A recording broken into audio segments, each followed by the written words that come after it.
Apple cider vinegar sounds a little too good to be true. It can help you lose weight, increase your good cholesterol, and lower your bad cholesterol. It lowers your blood sugar, regulates blood pressure. It's good for your gut microbiome, and it's antibacterial. Let's take a look at why apple cider vinegar is touted as the holy grail of elixirs. The simple answer to that is acetic acid. Found in apple cider vinegar, acetic acid is a synthetic carboxylic acid with antibacterial and antifungal properties. Although its mechanism of action is not fully known, undissociated acetic acid may enhance lipid solubility, allowing increased fatty acid accumulation on the cell membrane or in other cell wall structures.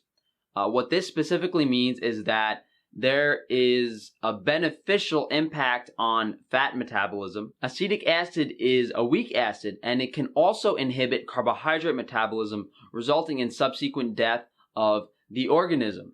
The impact on carbohydrate metabolism can be explained pretty easily as acetic acid inhibits the body's production of certain enzymes related to this carbohydrate metabolism.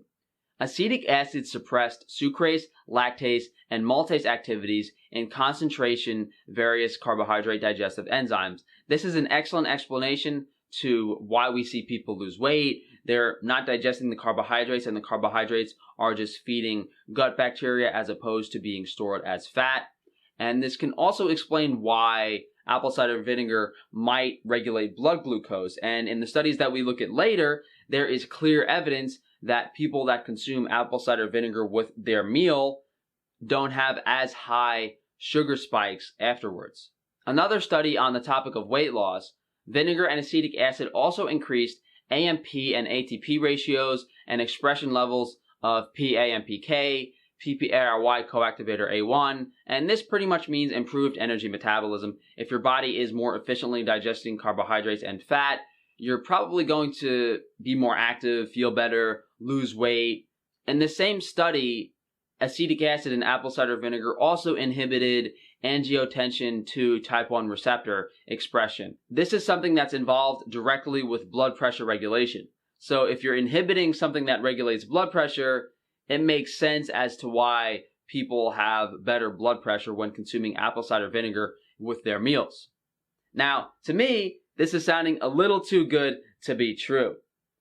Can it actually lower cholesterol and increase good cholesterol? Dietary acetic acid reduced serum total cholesterol and triglycerol, first due to the inhibition of lipogenesis in the liver, second due to the increment of fecal bile acid excretion in rats fed a diet containing cholesterol. So this is what we saw earlier. It's inhibiting certain digestive enzymes in the liver and possibly the pancreas as well. In addition to that, what we see here is the increase in bile secretion. So consuming certain bitter and acidic foods can increase your body's ability to produce bile and possibly fat as well as protein digesting enzymes. This will increase gut motility, which pretty much means that you're going to digest foods more efficiently, and food is going to move through your digestive system quicker. So if you're digesting food incredibly efficiently and maybe it's not feeding bad gut bacteria, you're going to have more energy, be more active, as we said earlier. And it doesn't stop there. Apple cider vinegar aids with weight loss. It increases your good cholesterol, and this study also demonstrates a reduction in bad cholesterol that we saw previously. The participants were randomly allocated on 30 milliliters of apple cider vinegar per day, just under 2 tablespoons, for 12 weeks.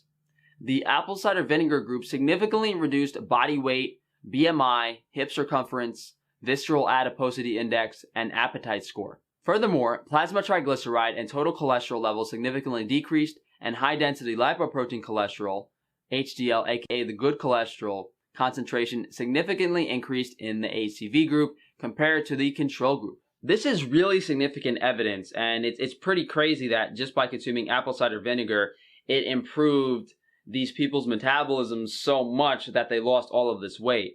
Cholesterol is something that people in more up-to-date health knowledge don't view as bad, but improving HDL to LDL ratio is definitely something we shouldn't be taking lightly. It's a great indicator for levels of inflammation in the body. So not only are these people losing weight, they're reducing inflammation in their body.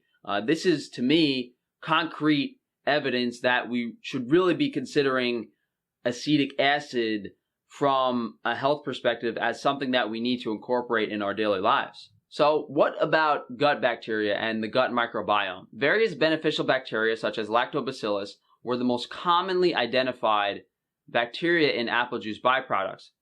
In apple cider vinegar, which is the result of acetic fermentation, a bunch of these beneficial bacteria were detected even if the acetic acid bacteria was substantially higher. In addition, shrimps fed a high apple cider vinegar diet significantly lowered total heterotrophic marine bacteria compared to the control group, and the lowest bacterial number was observed in the shrimp fed the highest amount of apple cider vinegar. Seeing as apple cider vinegar is an antibacterial and antimicrobial, and what happened in this shrimp study, to me it's pretty clear that the bacterial benefits of apple cider vinegar aren't really what we should be looking at. We shouldn't be looking at the bacteria that's inherent to the apple cider vinegar. What we should be looking at is what the vinegar, or mainly the acetic acid, does to our gut microbiome. Maybe it's changing metabolism of certain nutrients so that the food we're consuming is feeding gut bacteria. That could be why there's an improvement in the gut microbiome. But a great analogy to be made here is a teaspoon in a bucket of water. If you're putting, a tablespoon or two of apple cider vinegar in your digestive system with all this other food and all these other liquids, the impact from a bacterial standpoint is so insignificant. It's like, it really doesn't make any sense that consuming that tiny amount of bacteria is going to overpower or populate your gut, especially considering how much bacteria is normally present in the microbiome. Now, if you started chugging apple cider vinegar, would it make a difference in your gut microbiome? I don't really know. But I firmly believe that any benefits towards the gut microbiome in consuming a couple tablespoons of apple cider vinegar per day are not going to be related to the bacteria in the apple cider vinegar specifically. On the topic of stomach acid, apple cider vinegar is actually less acidic than your stomach. So if you consume apple cider vinegar, you're technically diluting your stomach acid. Why do people see improvements in their digestion when they consume apple cider vinegar? It has to do with what we said earlier about consuming acidic or bitter foods and the stimulation of things like bile and various digestive enzymes. So if you're consuming apple cider vinegar, I would be curious if you're going to get the same benefit from consuming bitters. And the properties that acetic acid has on these enzymes, as well as fat and carbohydrate metabolism, can easily improve your digestion. So that makes a lot of sense, but consuming apple cider vinegar is not increasing the acidity of your stomach. The pH of your stomach is as low as 1 to 1.5, and apple cider vinegar is a bit higher than that. If your stomach is not as acidic as apple cider vinegar, then you have much larger issues to be looking into. So there is definitely a lot of good research demonstrating specific mechanisms of what apple cider vinegar, and I guess more specifically acetic acid, do in the body. So can we deduce this to just vinegar and acetic acid? I made some rotten meat several days ago, and upon further research, I found that any food fermented in a moist environment will develop acetic acid. So sauerkraut, kimchi, those foods that more people are familiar with. In my case, eating what is essentially rotten meat is another way to obtain this acetic acid. This ties into our indigenous roots and how every group of native peoples consumed some form of fermented food. So I don't think these benefits are specific to apple cider vinegar. I think that these benefits are just specific to fermented foods in general that were made in a natural way. And foods like high meat have a very high nutrient content because essentially they are supposed to be made from quality meat products. They have vitamins, vitamin K2. So I think consuming fermented foods is not only going to get you the benefits of acetic acid, it's also going to get you nutritional benefits in addition to bacterial benefits, because we know the bacterial content of apple cider vinegar isn't too high, but rotten meat, high meat, has an incredibly high bacterial content. kimchi, sauerkraut, incredibly high bacterial contents that we can say would correlate directly to some sort of change in the gut microbiome. Now, which of these foods should you actually be consuming I don't think it's really up for debate, but it's definitely questionable. If you're consuming a food in your diet, normally, it would be okay to ferment it. But if you're following a carnivore diet, it doesn't make a lot of sense to eat things like sauerkraut or kimchi. The food that you're eating is the food that you would ferment in the context of native and indigenous diets. The bacteria that's on that food that develops when it ferments will help you digest that food in its unfermented state. To me, keeping things that are specific to your diet makes the most sense. I'm not going to go drink kombucha after being on a carnivore diet for 2 months. That's a great way to mess up your gut microbiome. You want to be consuming foods that are fermented that you eat in your normal day-to-day. Another thing that's commonly spoken about is acne and how apple cider vinegar helps your acne. But I think this would be from an oral perspective because the mechanisms that we see demonstrated by acetic acid, if you improve carbohydrate and fat metabolism, if you reduce inflammation in the body, I think these things will clear up your skin. But putting apple cider vinegar on your face is only going to destroy bacteria. So if putting apple cider vinegar on your face helps your acne, then you might have some hygiene issues. If you're washing your face properly, if you're sleeping on a fresh towel every night, I don't think apple cider vinegar is going to affect you from a transdermal perspective. But there can definitely be some benefits from consuming it orally from what I'm observing here.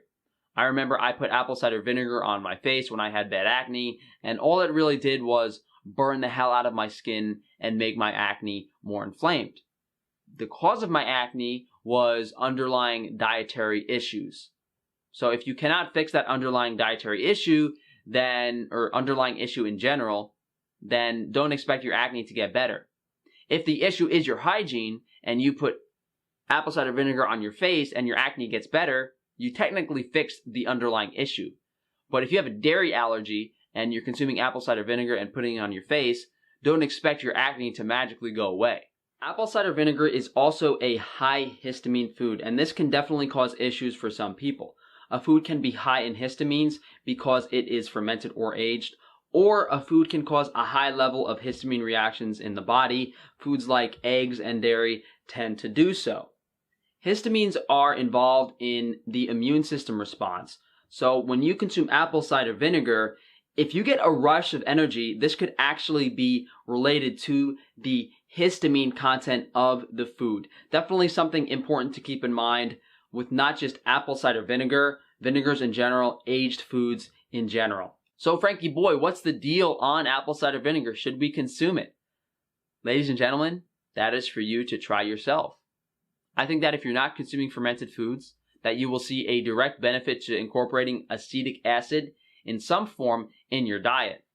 For me, following a carnivore diet with high meat and fermented meat, I don't think it's necessary whatsoever. One thing I do want to tie in here is my love for food and cooking and culinary applications. There are so many different types of vinegar. This benefit is not specific to apple cider vinegar. You could make a pate with sherry vinegar. You could put some champagne or white wine vinegar on some oysters. You could make a chimichurri with red wine vinegar. You can buy some expensive as hell aged balsamic of Modena and drizzle that on your steak. There are so many culinary applications for vinegar, and if it's good for you, hey, the more the merrier. I will put some vinegars on my Amazon shop in the food section, so if you guys do want to check out what vinegars that I recommend using, you can take a look at that. Outside of that, guys, thank you for watching. If you would like to support the channel, please like, subscribe, share the video if you can. As I said, my Amazon shop down below also has things like Frankie's Ball Grease, aka Vitamin D3. If you guys have not heard of that joke, go check out my testosterone video last week. Patreon is a great way to ask personalized questions if you have a specific issue that you're dealing with. If you guys do want to reach out to me for one-on-one consultations in regards to improving your overall health, you can reach out to me via email, frankatofano@gmail.com, or through my contact form on my website, frank-tofano.com. On that website is also a bunch of hygiene products such as lip balm, fluoride-free tooth powder, aluminum-free deodorant, things like that. I'm on Twitter, guys, arguing with people. I'm on Instagram posting cute selfies. Please follow me if you are on social media. As always, guys, enjoy the rest of your week.